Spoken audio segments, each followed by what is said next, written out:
club in Jerusalem. And what they had there, which I do describe in the book, but I didn't describe the specific party, they take the Jewish holidays and they make these wild parties on the Jewish holidays. So you have the Pesach party, the Rosh Hashanah party, the Hanukkah party. So there's like deep irony there. You know, you take the Jewish tradition and you turn it upside down with this wild party. But this specific one was, if I'm not mistaken, on the Independence Day of 2003. Or 2002, I'm almost sure 2003. It's the height of the Second Intifada. There's suicide bombing everywhere. Israel is depressed. There's really people, Jerusalem is at moments almost like a ghost. Really, really a dark period. So I come to this after party like 5, 6, 3, 4 a.m. I arrive.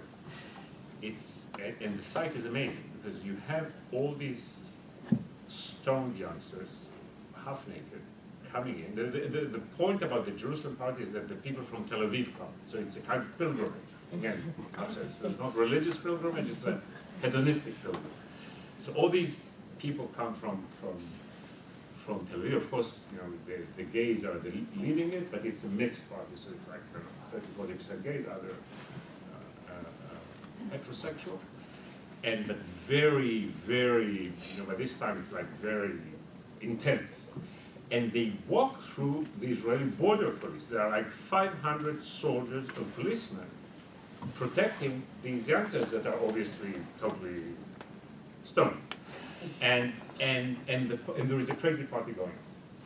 And there is the famous international DJ who has a commitment to Israel, Tiesto, who's playing in that party. And suddenly, so I walk in, and after about an hour, I suddenly hear Tiesto playing the house version of Hatikva. The house version of Hatikva. And I'm telling you, this is what I didn't write in the book. That moment I knew we'll win the Second Intifada. That I said, this is it. With all this wildness, with all this surrealism, with all this, but this is a free society that has energy in it, and we will win the fight over the barbaric fanaticism around us. And I still believe it.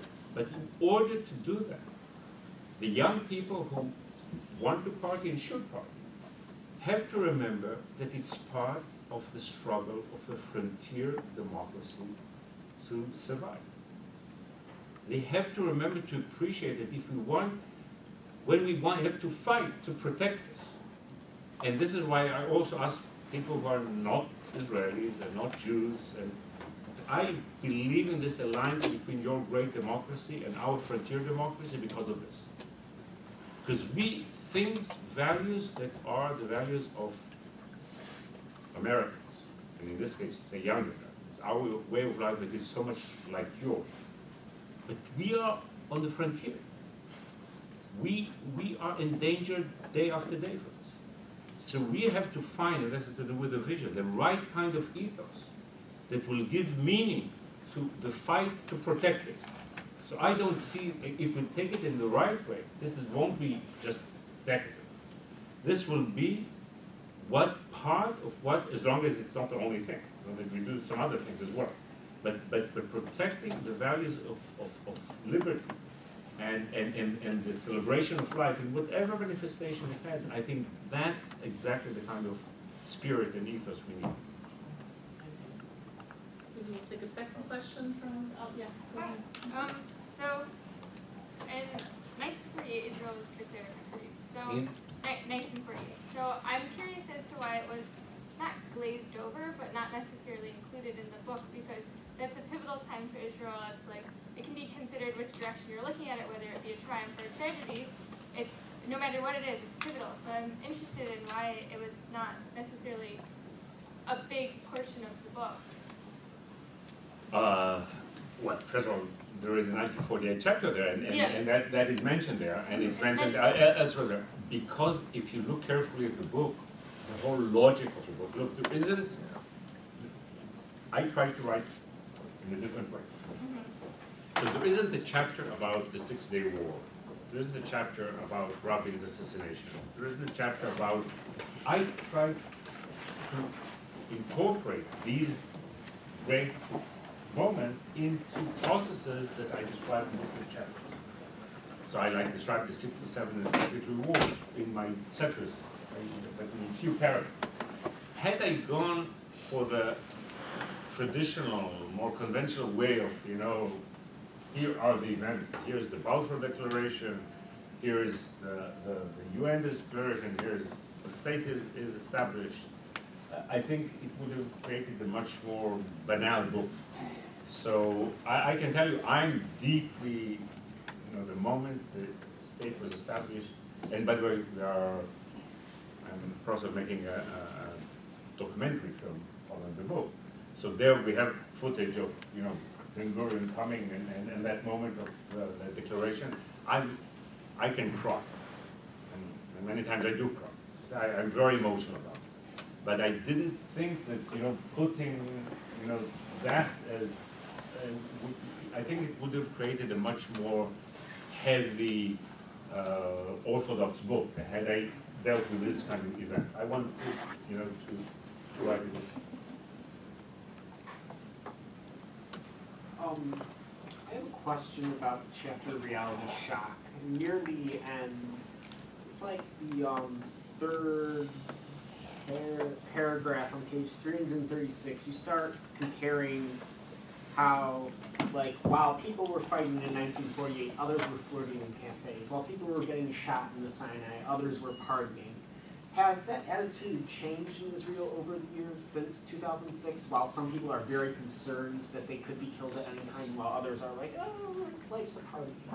So in a sense, I just addressed that because I really think that we had the balance. Again, part of the balance was that there were unpleasant phenomena always. 1948 is perceived as if everybody was heroic, and in the Palmach it was not the case. There were many people who avoided the draft and they were partying in Tel Aviv in the wrong way, not in the right way. So it's not that we were not perfect, even during our glorious part. I thought, and again, this is goes with what we discussed before. I was deeply troubled in 2006. I hope perhaps too much so. But I think we improved after 2006, and I don't know exactly where we are. Because what I felt that there was a kind of disconnect within the society. So it's, as I said, it has to do with everything we discussed in the last 20 minutes. The healthy thing about Israel, look, let me take a step back. What's the challenge with Israel? The challenge is how you maintain a free society and a flourishing economy, an OECD democracy, a high-tech democracy, while you are bogged down to an existential crisis. How we want to be as Canadian as we can, while Syria is our neighbor. Okay. And when people think that Israeli, like a lone optimism about the Israelis, I'm optimistic about the Israelis because I think that with the right approach, 70–80% of Israelis are, if not benign, really reasonable. They really want Israel to be Southern California. They're not into extreme ideologies. The ones who are extremists are 20–30%. I think we have a solid, vast majority of life-loving people. So the challenge is how do you reconcile the two things? That we are so much in Amsterdam, but we are ISIS neighbors. And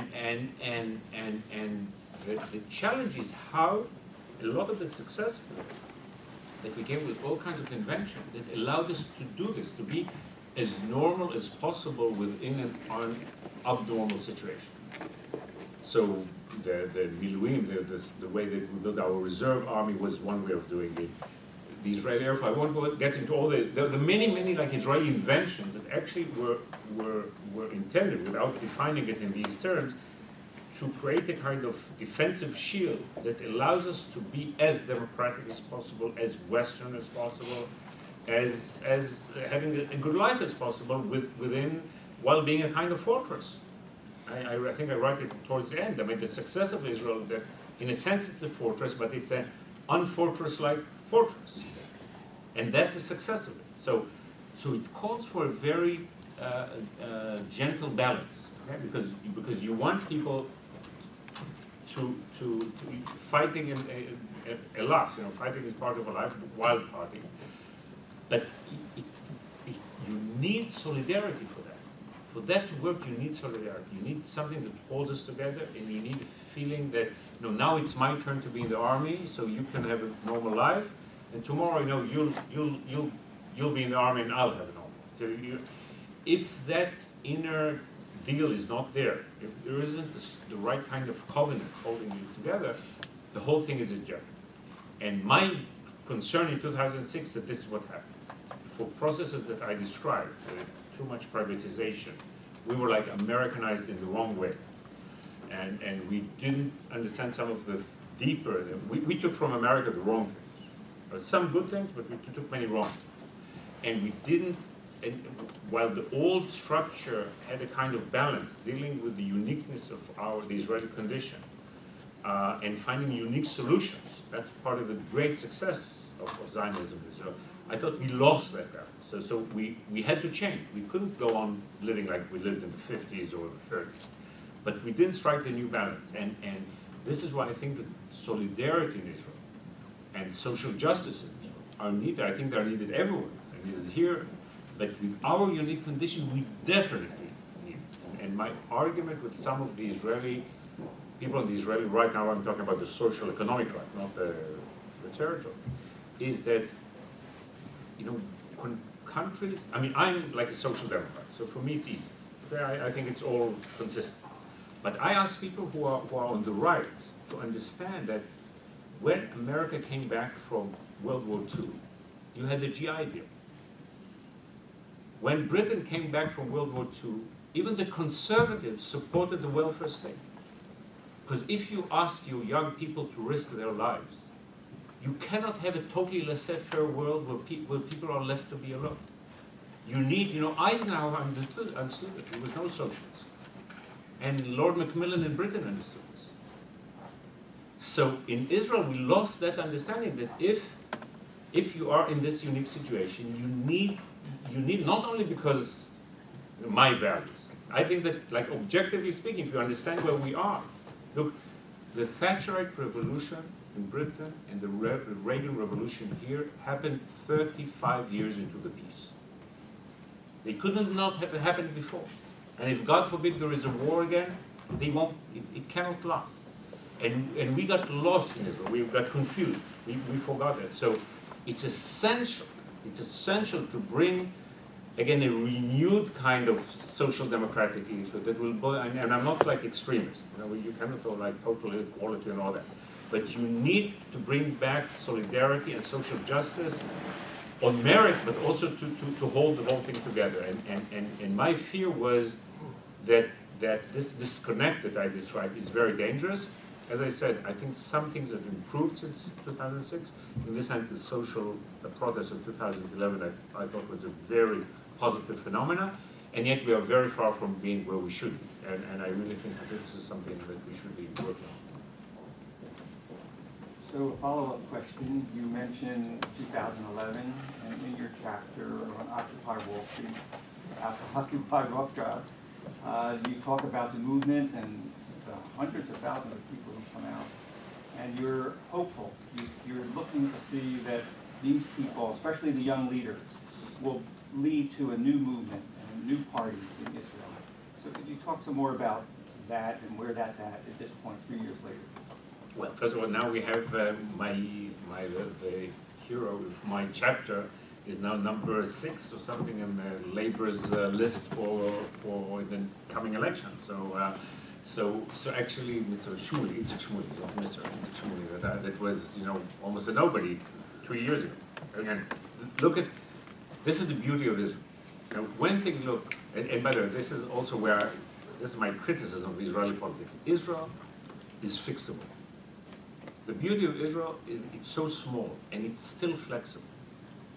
And 1,000 good people doing serious work can transform the country. And some of the bad things that happen, as far as I'm concerned, with the settlers, is because it can go either right or wrong. A small group that is well organized, sophisticated, determined, can change it. And the settlers were the most sophisticated group in that. While being a small group, they hijacked the country. And I think that the positive small group can have the other. So, giving that example, you had that. These people you have today in the leading of the first five in the party that right now is the leading party in the polls. Of the first five candidates to the Knesset are two of the leaders of this protest movement that no one knew who they were in July 2011.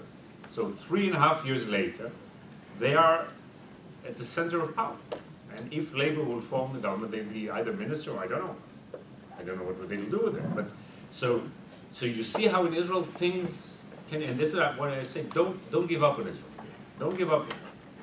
Because it's dynamic, again, it can go either way. So talking about the social movement, the short history of it, I think it was the most impressive movement. I write in the book, I think that of all the world's social media to social protest movement, it was by far the most impressive.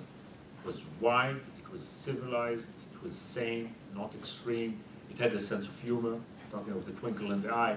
It was very, we Israelis are perceived as so rough and so on. This was a very civilized movement, very civilized movement.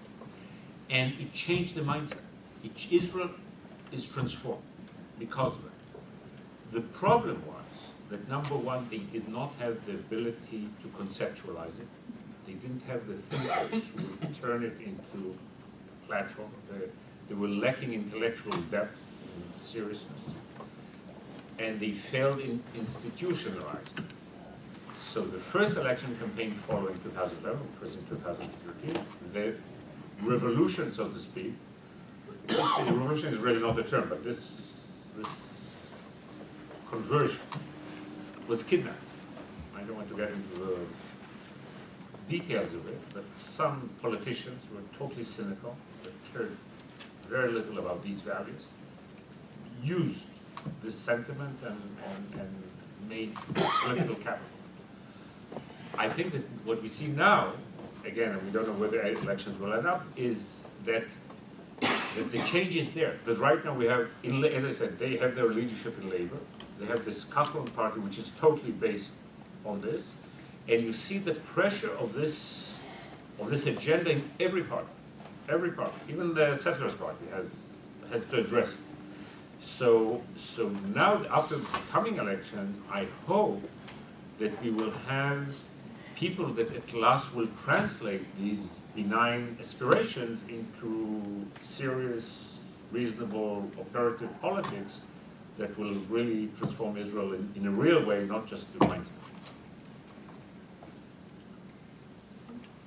Hi, I have just a couple questions. First, I was wondering if you're familiar with the work of your fellow reporter and writer Gideon Levi. What? Gideon Levi Haaretz? I've heard of it. Oh, okay. Well, I read one of his books called The Punishment of Gaza. Came out, I think, in like 2009.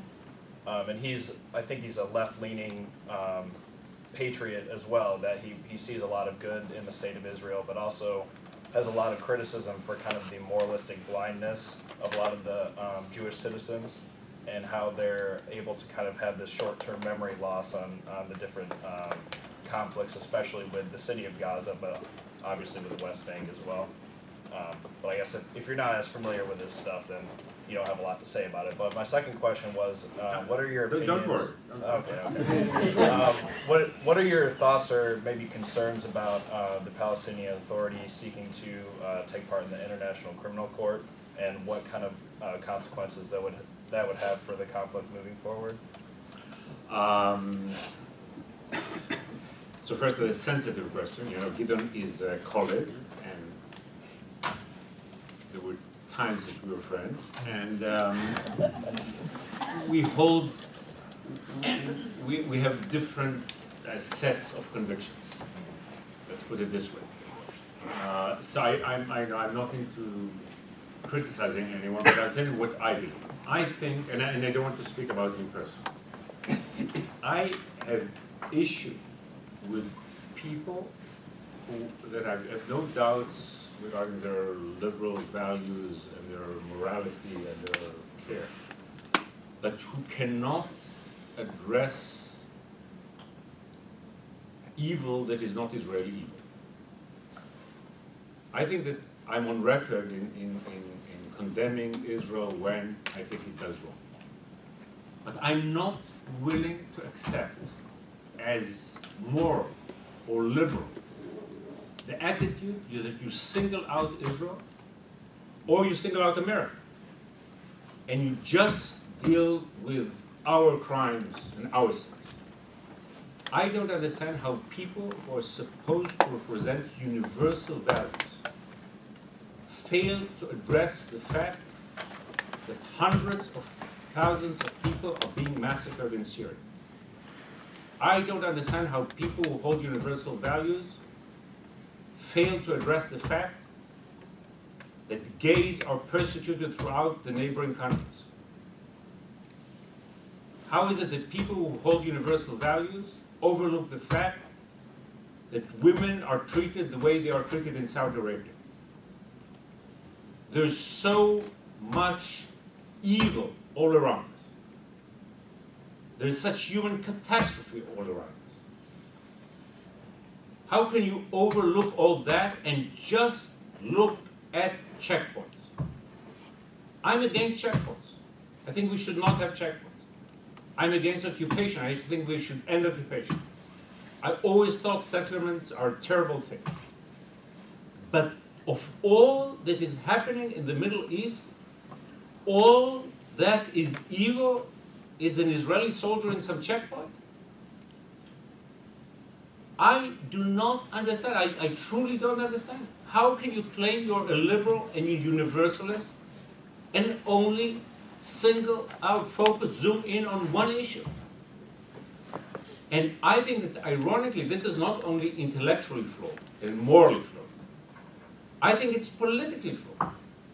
One of the reasons that the Israeli left has lost the political battle in Israel is that so many Israelis who are reasonable Israelis feel that these lefties, they only care about the Palestinians, they don't care about us. So it's because so many Israelis feel that we don't care, we, the Israeli left, don't care about people who are poor in Israel, discriminated against, the different minorities, that all we have in our minds is only that issue. And it's only when we'll have a new kind of attitude, which on one hand addresses the grim realities of the Middle East, the fact that the Middle East is so brutal, and then will bring about a kind of realistic peace concept, not just condemning and criticizing all day long, but doing something positive with a new kind of realistic peace concept. And then prove to our own people that we are committed to them, and we love them. If I may, I'll use Hebrew for a moment. Without a sense of Ahavat Israel, of the fact that we love our own people, we won't be able to convince our people to take the risks that are involved in ending occupation. So this kind of extremist approach that all day long says Israel is evil, Israel is evil, Israel is evil, Israel is evil, I think it's wrong intellectually, it's wrong morally, and it's very destructive politically. And I have the other, I think I'm very saddened by the Palestinian movement, and it has to do with what we discussed. I understand the frustration, but there is frustration on the Israeli side as well. Both partners were not real partners for peace. I've a lot to say about Mr. Abbas, I have a lot to say about Mr. Netanyahu, we won't get personal right now. The dangerous process is that the Palestinians, led by Mr. Abbas, are entering a phase of political warfare that can get out of control. And I think they are risking themselves. So I think that, and it has to do really, it totally goes with what we just said. The right kind of approach regarding Israel is not BDS, it's not sanctioning Israel, it's not condemning Israel, It's not making all these Swedish resolutions. It's not taking Israel to The Hague. The right kind of approach is to show Israelis that people who want peace and people are committed to liberal values demand of Israel to do the right thing, to try to end occupation, to stop settlements, but stand by Israel as it does it. The only way forward is if the middle-of-the-road Israelis will feel that the world stands by them, that when we are taking these risks, someone will have our back, that we will have a partner. We want a partner of the moderates. We need a partnership of the moderates in the Middle East, the Palestinian moderates and the Arab moderates with the Israeli moderates, but we need a partnership, and this is important to say in this academic setting. We need a partnership between peace-loving liberals in America, in Europe, and peace-loving people and liberals in Israel. We will not be able to do it on our own. It's only this kind of partnership that you say to Israel that what's wrong is wrong, it has to be fixed, but you see the context.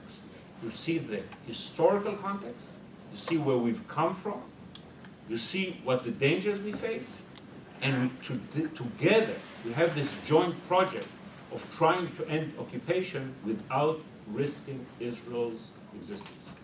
Well, there, I was just going to say, I see the disconnect between the politicians and the reasonable citizens, and that, Netanyahu is not trying to form that same kind of supportive relationship with the U.S. as we speak. So,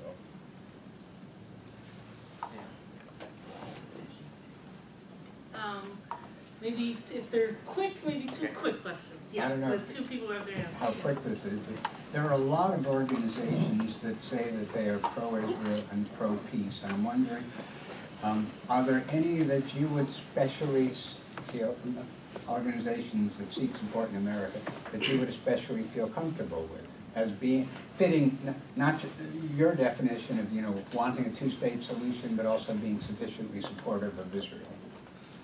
Look, first of all, I'm not into internal politics, not personal and not organization-wise. There are many organizations I respect. I think there's a lot of wonderful work done. I still think that what I talk about still needs a party in Israel and still needs an organization international. Because I think that this, and it's ironic and it's a bit sad because I don't think that I'm all that original. But I think many people have this kind of sentiment of what is needed, like what I call like a third way approach. And sadly, it did not mature politically. No one really, you don't have it as the platform of a party or an organization in a big way. So I hope that will happen. I mean, again, one of the reasons I think it's so important to have this conversation. So we will have this new kind of approach developed because I believe that with the right kind of ideas we can really transform reality. And as I said in the beginning, it's really needed and it's somewhat urgent. I think you were, I forget, I think you were in the back Well, before. I guess I'm the dissident voice. I'm really the dissident voice that you're addressing in your impassioned call for the left to be more understanding of Israel, because I'm much more critical and I've been acting critical, though I'm a Jew and belong to a local synagogue. So where I'm hearing you is to be conscious of the necessity, the needs within Israel and the humanity of the Israeli position. But I want to hear the same for the Palestinians. That is not simply to say, here's what the Palestinians have done, which is bad, which we have to oppose, we need to survive, and so on. But the same demand which you place upon Jews, both in Israel and over here in the diaspora, seems to me has to be placed on the Palestinians, that is to say, to demand a recognition of all the positive values that you want as well, rather than writing them off as not having any kind of agency or possibilities for that. I want to hear more of that sense that there's in fact a humanity in the Palestinian position, and that they get hurt, and their hurt drives them, as well as Jews being hurt and being driven by it as well. I don't hear that. May I guess that you've not read my book? No, you're right. I haven't read your book. I'm sorry. So I think that after you read my book, you'll get your answer in the book, and then I'll tell you why. Because You know that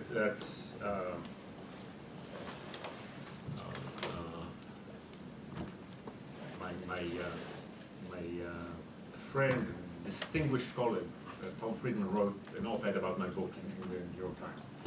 And one of the reactions he got from the readers was, give me a Palestinian Ari Shavit and I'll give you peace.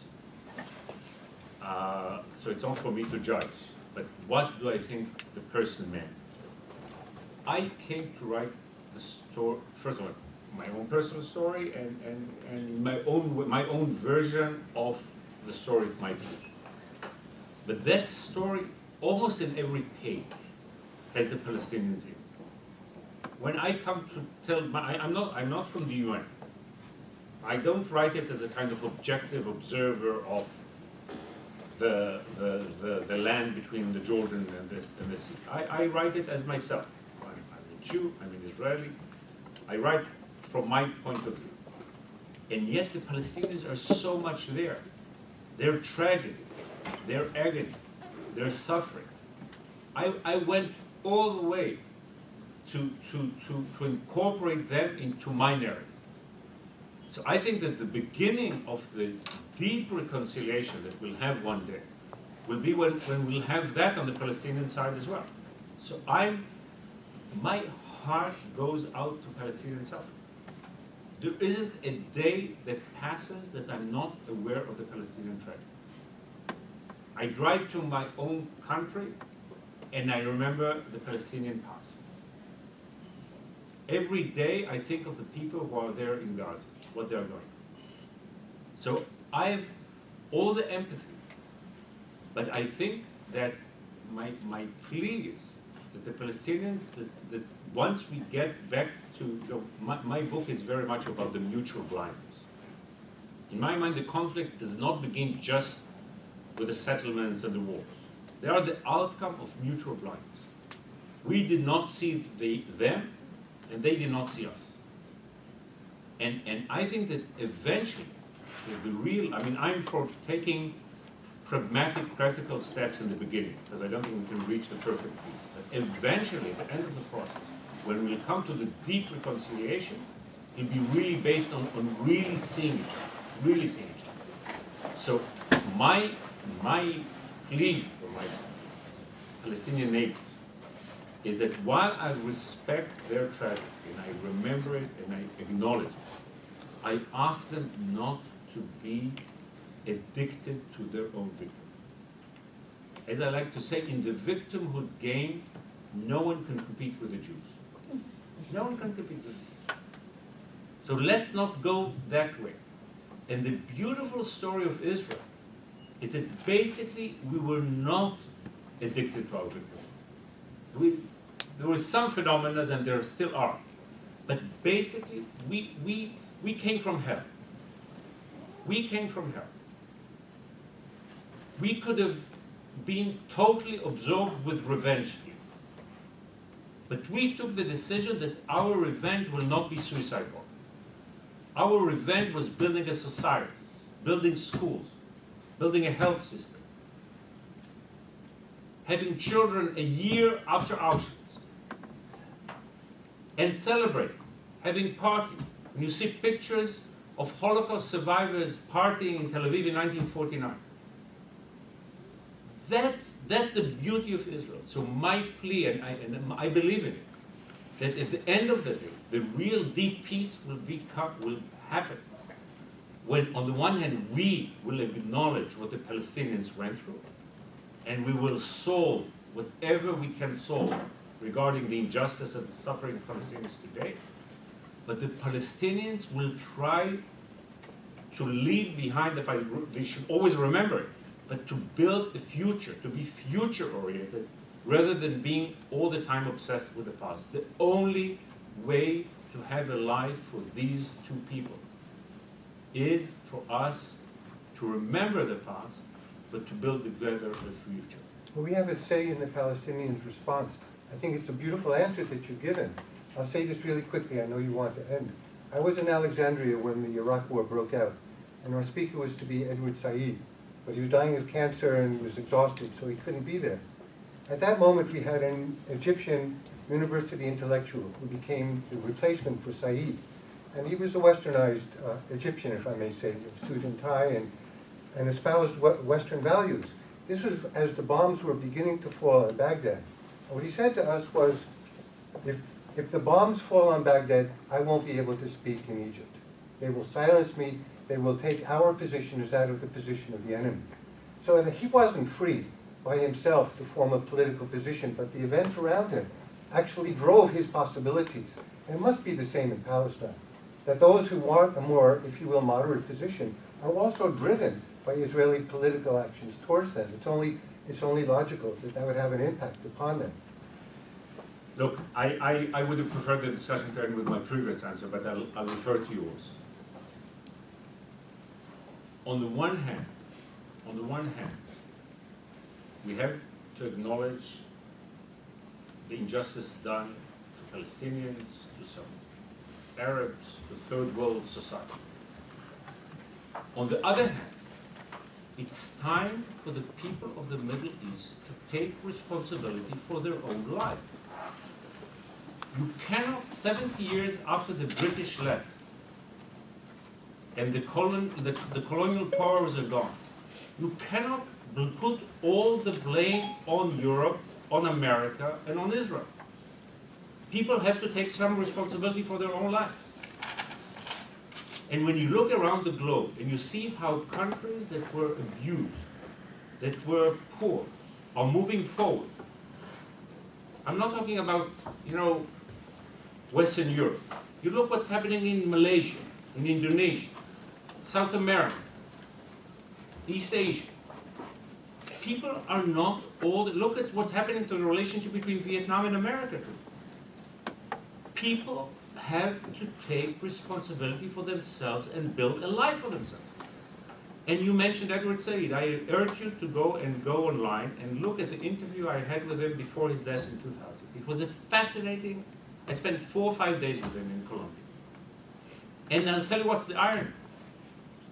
Edward Said himself was the ultimate product of colonialism.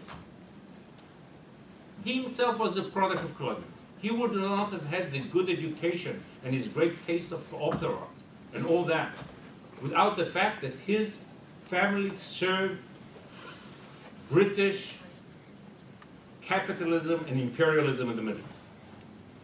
But then he created this state of mind that does not allow people in the West to say anything critical about people in the Middle East. That was created. I don't think that's right. It's difficult to understand, but there is also such a thing as third world evil. Not all the evil in the world was created by America, Europe, and Israel.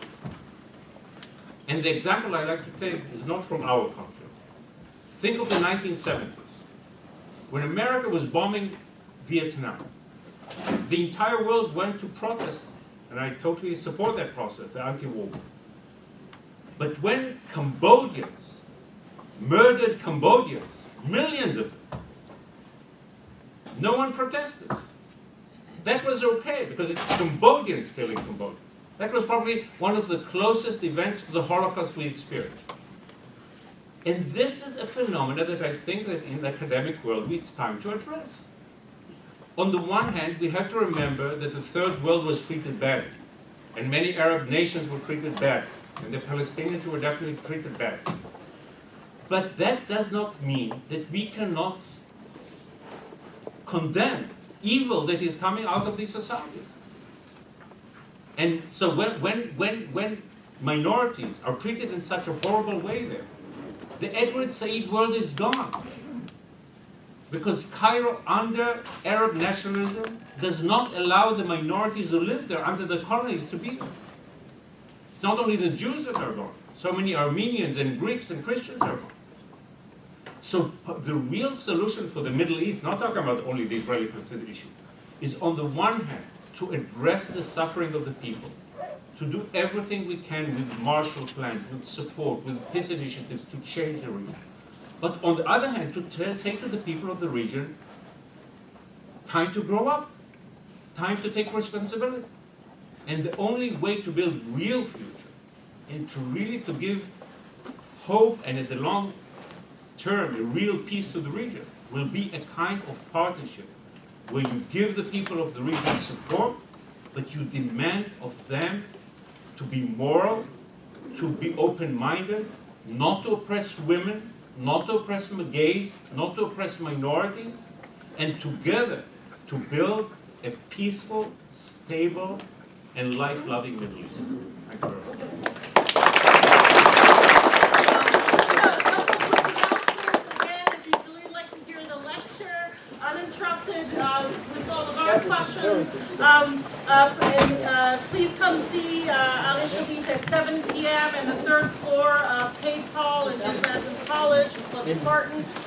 We have 2 lectures next week. Our Professor Al-Tal is talking about his most recent book about the history of the woods and forests in Israel.